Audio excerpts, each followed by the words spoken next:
ছেড়েছ তো অনেক কিছুই পুরনো অভ্যেস, অসুখ বিসুখ হবার পরে জিলিপি সন্দেশ।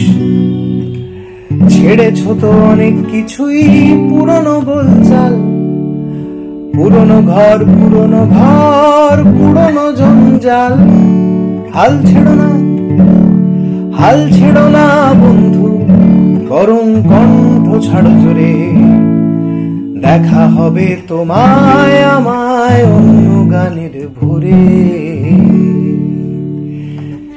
প্রচন্ড ইন্সপায়ারিং একটা গান, এবং যখনই মনে হয় যে আর চেষ্টা করতে পারছি না, একবার করেই গানটা শুনে নি। হাল ছেড়ো না, কণ্ঠ ছাড়ো জোরে, আরো একবার চেষ্টা করো। আজকে মনে রেডিওর দ্বিতীয় এপিসোড, এবং আজ চেষ্টা নিয়ে কথা বলবো। একটা কথা আছে না যে সবাই সবার মতো করে চেষ্টা করে, এটা শুধু কিন্তু কথার কথা নয়। আমি একটু পড়াশোনা করছিলাম, মাঝে মাঝে ইন্টারনেট ঘাঁটি এই সমস্ত বিষয় নিয়ে। দুটো শব্দ পেয়েছি ইংরেজিতে, একটি হচ্ছে ইকুয়ালিটি, আরেকটি হচ্ছে একুইটি। ইকুয়ালিটি মানে যে কনসেপ্টটা ধরে নেয় যে প্রত্যেকটা মানুষ সমান, সবার কাছে ইকুয়াল অপরচুনিটি আছে, এবং সবাই যদি একই মাপের এফর্ট দেয় তাহলে এক ধরনের রেজাল্ট পাওয়া যায়। খুব সিম্পল, a+b=c, এরকম টাইপের।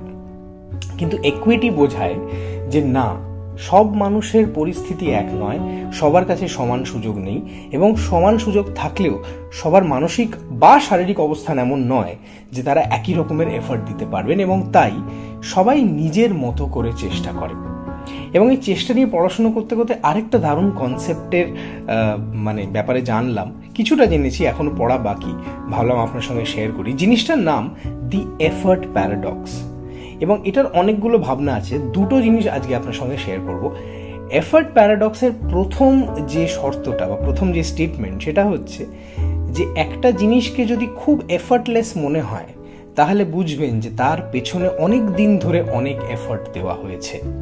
যেমন ধরুন, কেউ খুব ভালো রান্না করেন এবং অনায়াসে করেন, ঘুম থেকে উঠে চোখ কচলাতে কচলাতে এত সুন্দর রান্না করে ফেলবেন যে আমরা আঙুল চাটবো এবং পাগল হয়ে যাবো যে বাবা তুমি এত সুন্দরভাবে কোনো রকম এফর্ট না দিয়ে জাস্ট একটা রান্না করে ফেললে।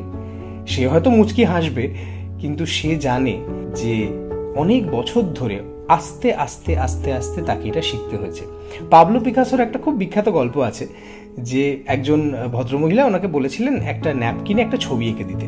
পাবলো পিকাসো একটা স্কেচ করে ন্যাপকিনটা দিয়ে একটা বড় টাকার অঙ্ক বলেছিলেন যে এই টাকাটা আপনি আমাকে দিন, এটা আমার পারিশ্রমিক।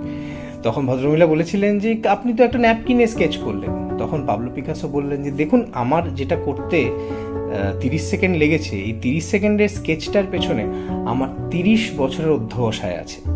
So that is the first statement of the effort paradox, that the more effortless something looks, the more effort has been put into it. তাই যখনই আপনি কাউকে দেখবেন যে খুব এফর্টলেসলি খুব দারুণ কাজ করছে, তাহলে জানবেন যে সে তার পেছনে আদতে প্রচুর এফর্ট দিয়েছে, এবং আপনিও যদি সেই এফর্টটা দিতে পারেন তাহলে একটা সময় আপনার মতো করে আপনি সেইভাবে নিজের কাজে মাস্টার হয়ে উঠতে পারেন। এবার আসি দ্বিতীয় স্টেটমেন্টটায় বা দ্বিতীয় ভাবনাটায়। আমরা জেনারেলি আমাদের জীবনে এফর্ট কমাতে চাই, সেই কারণে প্রচণ্ড গরমে এসি বা কোথাও দূরে যেতে হলে আমরা একটা গাড়িতে যাই, হেঁটে যাই না, ছাতা ব্যবহার করি, নানান রকম জিনিস করি যাতে আমাদের জীবনটা একটু সুখময় হয়, আমাদের একটু কম এফর্ট দিতে হয়। ওই যে 3 Idiots-এ বলেছিল না, machine is anything that reduces human effort. সেই কারণে হয়তো মেশিন এত জনপ্রিয়, সব কিছুতে আমরা মেশিন ব্যবহার করি।